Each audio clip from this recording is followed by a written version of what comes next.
नमस्कार। आज सन्थ अरक्षित दास विषय किछि कहबाकू जाउछि। सन्थ अरक्षित दास से पंचसखा मानक मध्यरे नथिले मध्य से जणे अलौकिक गुणसंपन्न महापुरुष। ओलाशुणी पीठ तांकर समाधि पीठ। ओलाशुणी पहाड़ अत्यंत रमणीय स्थान। पाददेश गोबरी कुल कुल होई बही जाउछि। सेठारे से साधना करिथिले, योग साधना करी से ही समाधिस्थ होइछन्ते। से होउछन्ते गंजाम बड़खेमंडीर राजवंशीय बा गंगवंशीय राजा पद्मनाभ देवंकर सुपुत्र। तांकर पिलादिनर नाम थिला बलभद्र देव। पिलाटी दिनरू से थिले बैरागी। जेतेबेले तांको पिता तांको गुरुଙ୍କ पाखକୁ पाठ पढ़िया पय नेइथिले, से कहिथिले विद्या तो वेद, मु अधिका कौन पढ़ी, मु सबु जानिछे। जेतेबेले गुरु आश्रम रे पाठ पचका जाउथिला, से सर्वाग्रे समस्त प्रश्न उत्तर दउथिले। गुरु आश्चर्य होउथिले। तांकर संसार प्रति वासना नथिला, कामना नथिला, भल पाइबा नथिला। षंढ माँ पेटू जट है सम से थिले बैरागी। तांकर एपरी गुणग्राम देखी 15 वर्ष बयसरे पिता चाहिथिले तांकर विवाह कार्य संपन्न कर देवा पाए। एक राजकन्या मध्य स्थिर करथिले। से कहले नाही पिता, मु काहाकू विवाह करिबी, जाहाकू विवाह करिबी से मोर माता। पिता पचारिबारु से कहले जे मु आज प्रथम जन्म हे नाही, जन्म जन्मांतर रे आसुछि। कौनसी जन्म रे से मध्य मोर माता थिबे, तेणु मु तांग विवाह करिबी नाही। 15 वर्ष परे से गृह त्याग करी बा राजभवन त्याग करी आसी तांकर जोठारे अन्य माने रहंती बा साधु सन्थंकर सेवा करा जाए, खंजणा आदाय करा जाए, सेठारे आसी रहिले।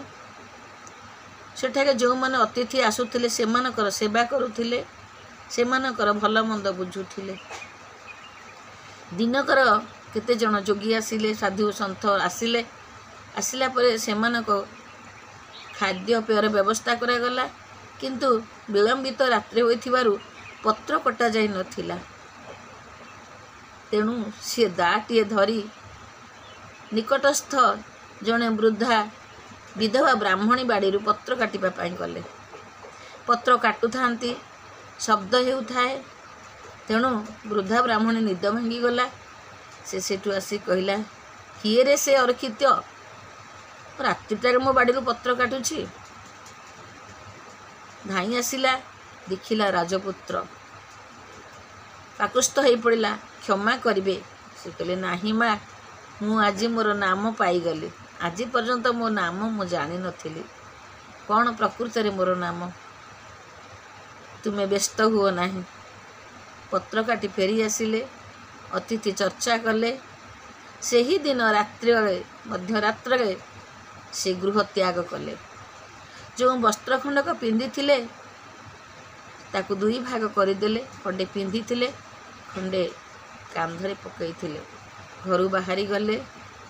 वर्षा टिके टिके हेउथाए, झापसा कालीजह्न भी पड़ जाउथाए। से समय गोटे भालू बाहरिला। से भय पाई गले, भाविले फेरिबे। कहले ना, प्रभुंकर निंदा हब। जो नाम नहीं जाउछि से नाम नहीं जेतले से आग को आगेले, भालू तांको बाट छड़ीदेला। चली चली बहुत दूर से चली गले। गोटे सबरपल्ली पाखरे गोटे पहाड़ पाखरे पहुँचिले। तले पहुँचिले, सेठारे खाद्य पर किसी व्यवस्था नथिला। तेणु गोटे डिमिरी गछर फल को से स्वादिष्ट कले। पहाड़े गोटे झरणा सृष्टि कले, नूतन झरणा सृष्टि कले।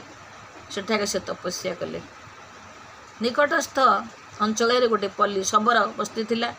सेठारे पिला माने जो गीत गाउथिले ତା ଠିକ୍ ନଥିଲା। ସେ ଶବ୍ଦାବଳୀକୁ ଠିକ୍ କଲେ। ସେମାନେ ତାଙ୍କର ସତ୍କାର କଲେ, ଆନନ୍ଦିତ ହେଲେ, କିନ୍ତୁ ନିଜକୁ ଛୋଟ ଜାତି ଭାବି ଖାଦ୍ୟପେୟର ବ୍ୟବସ୍ଥା କରୁନଥିଲେ। କିନ୍ତୁ ଅରକ୍ଷିତ କହିଲେ, ତୁମେ ଯେଉଁ ଜାତି ମୁଁ ସେଇ ଜାତି। ତେଣୁ ସେଠାରେ ତାଙ୍କୁ ଖାଦ୍ୟପେୟର ବ୍ୟବସ୍ଥା କରାଗଲା। ପିଲାମାନଙ୍କୁ କିଛି ଦିନ ପାଠ ମଧ୍ୟ ପଢ଼ାଇଲେ। କିନ୍ତୁ ସେ ତାଙ୍କର ସାଧନା ପୀଠ ପାଇନଥିଲେ। ପୁଣି ସେଠାରୁ ଫେରି ଆସିଲେ। ଅନେକ ଜାଗା ସେ ବୁଲିଲେ, ପାହାଡ଼, ପର୍ବତ, ନଦୀ ବୁଲି ବୁଲି ଠିକ୍ ସ୍ଥାନ ପାଇନଥିଲେ। ବୋଧହୁଏ ଓଙ୍କାରରୁ ଓଳାଶୁଣୀର ସୃଷ୍ଟି ବୋଲିକି କ'ଣ, ସେ ଆସି ଓଳାଶୁଣୀରେ ପହଞ୍ଚିଲେ। ପାରାଦୀପ ମଧ୍ୟ ଯାଇଛନ୍ତି, ବୁଲି ବୁଲି ଆସି ଏଠାରେ ପହଞ୍ଚିଲେ। ସେଠାରେ ପହଞ୍ଚିଲା ପରେ ଓଳାଶୁଣୀ ଉପରେ ରହୁଥିଲେ, ପାହାଡ଼ ଉପରେ। ସେ ବହୁତ ଉଗ୍ର ସ୍ୱଭାବର ଥିଲେ, ତେଣୁ ସେ ରଖେଇ ଦେଲେ ନାହିଁ। କ'ଣ କରିବେ? ଚିନ୍ତାରେ ଦିନେ ଶୋଇଥାନ୍ତି, ତାଙ୍କୁ ସ୍ୱପ୍ନାଦେଶ ହେଲା, ତୁମେ ବୃନ୍ଦାବନ ଯାଅ, ମୋହନ ବଂଶୀ ଆଣ, ସେ ଶାନ୍ତ ହେବେ। ତାପରେ ସେ ବୃନ୍ଦାବନ ଗଲେ। ସେଠାରେ ଜଣେ ନାରୀ ନୁହେଁ କି ପୁରୁଷ ନୁହେଁ, ତାଙ୍କର ଦୀକ୍ଷା ଗ୍ରହଣ କରି ବଂଶୀ ପ୍ରାପ୍ତ ହେଲେ। ବଂଶୀ ପ୍ରାପ୍ତ ହେଲା ପରେ ସେ ରାରେ ବଂଶୀ ବାଇଲେ। ଉଗ୍ର ସ୍ୱଭାବରେ ଯଦିବା ମାତା ଆସି ଆବିର୍ଭୂତା ହେଲେ ଓଳାଶୁଣୀ, କିନ୍ତୁ ସେ ମୋହନ ବଂଶୀର ଶବ୍ଦରେ ସେ ଶାନ୍ତ ହେଇଗଲେ। ପୂର୍ବ ଦିଗକୁ ପାହାଡ଼ ତଳକୁ ଚାଲିଗଲେ। ଉପରେ ରହିଲେ ସନ୍ଥ ଅରକ୍ଷିତ। ସେ ପଚାରି ବୁଝିଲେ, ଏ ଜାଗା କାହାର? ରାଧେଶ୍ୟାମ ନରେନ୍ଦ୍ର କେନ୍ଦ୍ରାପଡ଼ାର ସେ ଜାଗାଟି ଥିଲା। ତେଣୁ ସେ ଦିନେ ଗଲେ, ପହଞ୍ଚିଲେ। ସନ୍ଧ୍ୟା ସମୟ।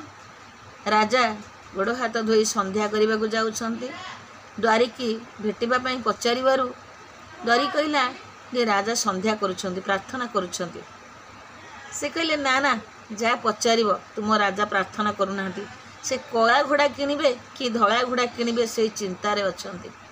ପ୍ରକୃତରେ ରାଜା କଟକ ଆସି ଦେଖିଥିଲେ ଯୋଡ଼ିଏ ଘୋଡ଼ା, କେଉଁଟା କିଣିବେ ବୋଲି ସେଇ ଚିନ୍ତାରେ ଥିଲେ। ତେଣୁ ଯେତେବେଳେ ଆସି ଦ୍ୱାରୀ ଏକଥା କହିଲା, ରାଜା ଜାଣିଲେ ଯେ ଏଇ ଜଣେ ସନ୍ଥ ପୁରୁଷ ବା ମହାପୁରୁଷ, ଅଲୌକିକ ଶକ୍ତିର ଅଧିକାରୀ। ସେ ତାଙ୍କ ପାଦ ତଳେ ପଡ଼ିଗଲେ। ଅଭୀଷ୍ଟ ପଚାରିବାରୁ ସେ କହିଲେ, ମୋର ଓଳାଶୁଣୀ ପାହାଡ଼ଟି ଦରକାର। ରାଜା ଲେଖିଦେଲେ। ତାଙ୍କୁ